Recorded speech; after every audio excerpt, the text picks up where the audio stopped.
Welcome back, everyone, to the Deep Dive. This time, we're taking a closer look at those new tariffs and how they're going to affect your portfolio.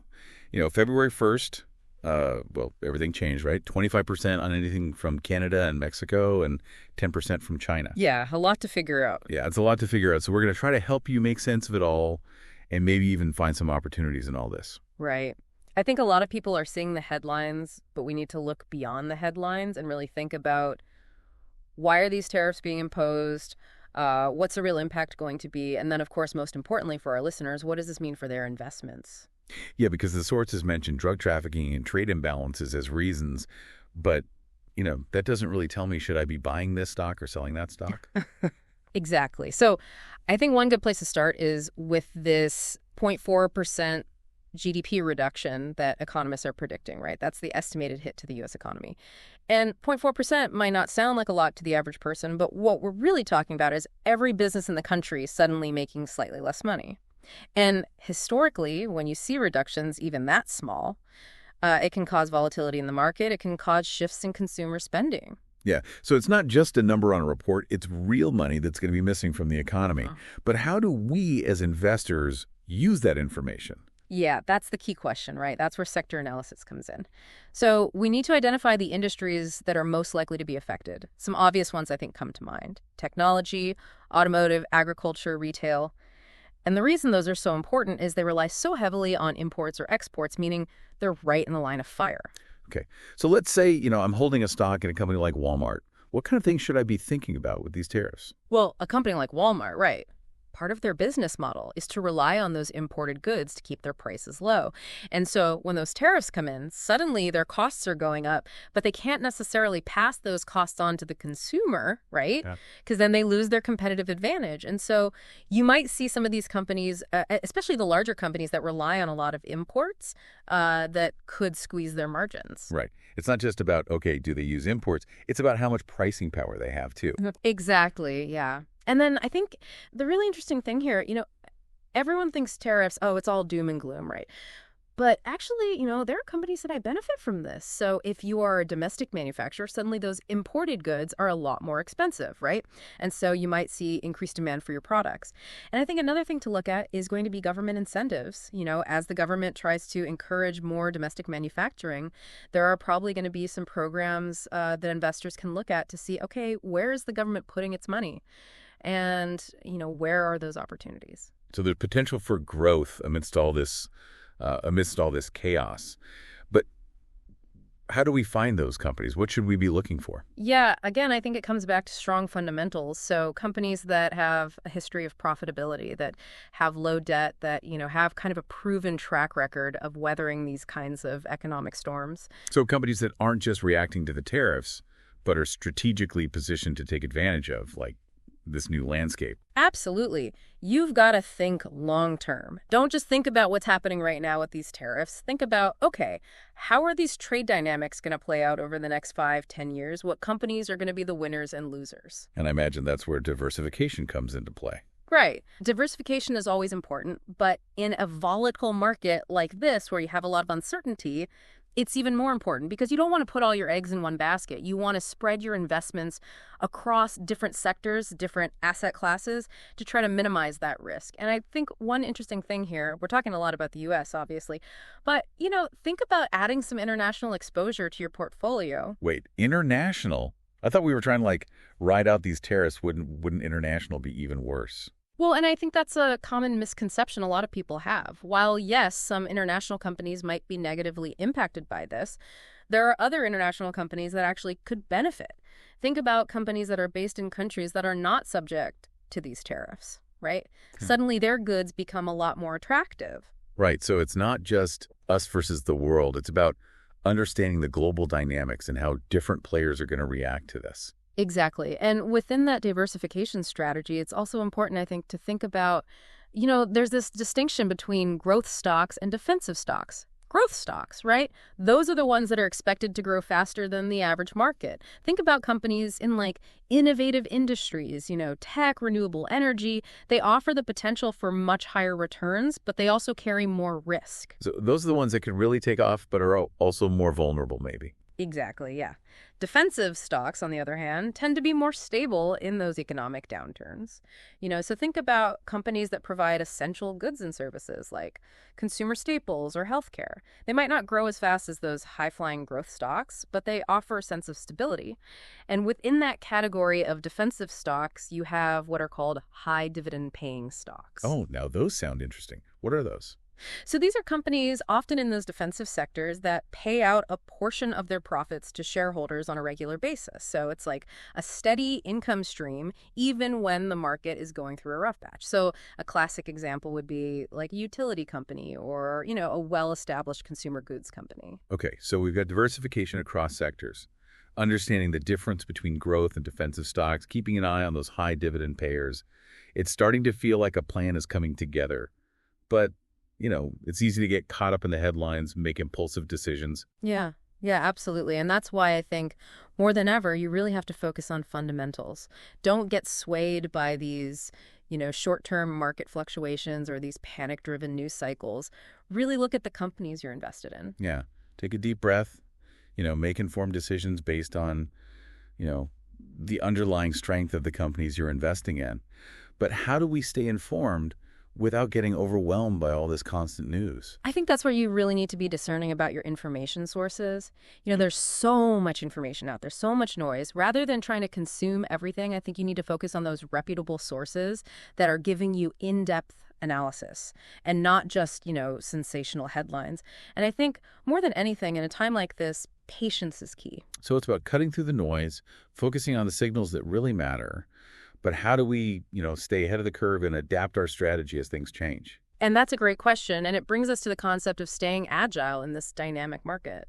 So staying agile means being prepared to adjust your portfolio as new information comes in. It's about not being afraid to rebalance, sell what's not working anymore, and, buy into opportunities as they emerge. So it's not just set it and forget it, right? Yeah. It's about active management. Exactly. Yeah. You have to be responding to those shifts in the landscape. But how do we know when to make those adjustments? What are we looking for? I think one key area to monitor is the ongoing trade negotiations themselves, right? Yeah. Are tensions escalating or are there signs of progress towards resolutions? So really keep an eye on policy announcements, industry reports, look at, expert analysis from reputable sources. Like government websites, trade publications, that kind of thing. Exactly. Yeah. And don't underestimate the power of networking and, tapping into that collective wisdom of other investors. So attend industry events, join online forums, engage in those thoughtful discussions with people who are also navigating this landscape. Yeah, it's like having a team of advisors all sharing their insights. Exactly. And as you're gathering this information and refining your strategy, it's important to remember that these tariff wars are just one piece of a much larger economic puzzle. Right. Interest rates, inflation, global growth, you name it. Exactly. And that's why it's crucial to maintain a long-term perspective. Don't let those short-term market fluctuations derail your overall investment goals. Instead, focus on identifying those long-term growth trends that are likely to persist regardless of what's happening with these trade tensions. So, seeing the forest for the trees. Are there any trends right now that you're particularly excited about? Sectors that you think, okay, these seem poised for growth, no matter what. Yeah, absolutely. One area that I'm particularly excited about is technology, specifically the advancements in artificial intelligence and automation. I mean, these are really transformative technologies that are going to reshape industries, create entirely new markets. And, regardless of what's happening with tariffs, this is a trend that I think is here to stay. So it's about looking beyond the immediate impact and saying, okay, who are the companies driving innovation? Who's shaping the future? Precisely. And another area that I think is likely to see continued growth is infrastructure development. As governments around the world are investing in projects to try to, boost economic activity, create jobs, you're going to see opportunities for companies involved in construction, engineering, all of those related industries. So even with these trade wars, there's still pockets of growth. But it really comes back to doing your research and making informed decisions. Yeah. And remember, investing isn't just about numbers and charts. It's about understanding human behavior, how people respond to these changing circumstances. And, what I find fascinating is these tariffs, yes, they are creating uncertainty, but they're also forcing businesses to innovate, to become more efficient, to explore new markets. It's almost like they're accelerating the pace of change. Exactly. And that creates opportunities for investors who can identify those companies that are not only weathering the storm, but are coming out stronger. So not just surviving, but thriving. It can feel overwhelming, though, right? All this information. Yeah, absolutely. And I think the most important thing is don't panic. Take a deep breath, step back, and remind yourself market fluctuations are normal. They're part of the cycle. Second, focus on what you can control. You can control your emotions, your research, your decision-making process. And third, remember, you don't have to go it alone. Right. There are resources out there, financial advisors, research platforms, even podcasts like this one. Exactly. Don't be afraid to ask questions, to seek out expert opinions, to leverage that collective wisdom of the investment community. Build that network of support. But even with all the best advice and resources, it really comes down to our individual decisions. Right, and that's a great point. It brings us to the importance of defining your investment goals and aligning your strategy with those goals. You've touched on this a bit already, but before we wrap up, I'd love to hear more about that. Aligning your strategy with your goals, because everyone's situation is different, right? Yeah, absolutely. And I think that's a crucial point that a lot of people overlook. Are you investing for retirement? Are you investing for a down payment on a house? Are you saving for your children's education? Each of those goals has a different time horizon, a different risk tolerance. So, for example, someone who's investing for retirement, decades from now, they might be a lot more comfortable with those growth stocks. Whereas someone who's saving for a down payment on a house in a couple of years, they're probably going to want to favor a more conservative approach. Right. So it's about tailoring your portfolio to your specific needs, not just following whatever, the trend of the day is. Exactly. And I think a lot of people also forget that it's not just a one-time setup, You really need to be regularly reviewing and rebalancing that portfolio as your goals change, as market conditions change. It's a bit like tending a garden, right? You've got to prune as things grow. Well, we've covered a lot of ground today, from the immediate impact of these tariffs to the long-term growth trends. It's clear that, navigating this landscape requires a strategic approach. Absolutely, yeah. It can seem daunting, but, knowledge is power. The more you understand about, what's driving the market, the better equipped you'll be to make those decisions that are going to, help you reach your goals. And you don't have to be an expert to be a successful investor. I mean, there are resources out there to help you every step of the way. So as we wrap up this deep dive, what's the one key takeaway you want our listeners to walk away with today? I think more than anything, it's to remember that tariffs, yes, they present challenges, but they also create opportunities. It's not about being fearful. It's not about being reactive. It's about being informed and being proactive.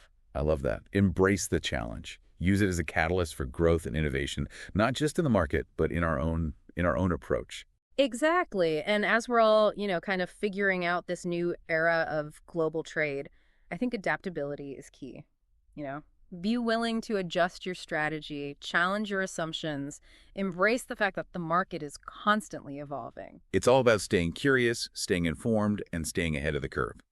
We've talked about how these tariffs can reshape industries, how they can create winners and losers, how they force everyone to adapt. But here's a final thought-provoking question for our listeners to consider. Could these tariff wars actually accelerate the shift towards a more regionalized global economy? As global trade patterns get disrupted, could we see a rise of these, regional trade blocs where countries are strengthening ties with their neighbors?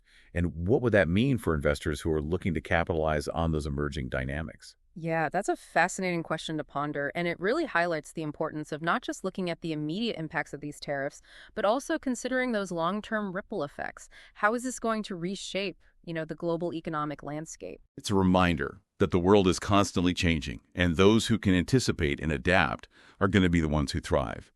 Well, this deep dive has hopefully given you a solid foundation, but now it's time to build on it. Take these insights, do your own research, and most importantly, don't be afraid to ask questions. Thanks for joining us on this deep dive, and until next time, happy investing.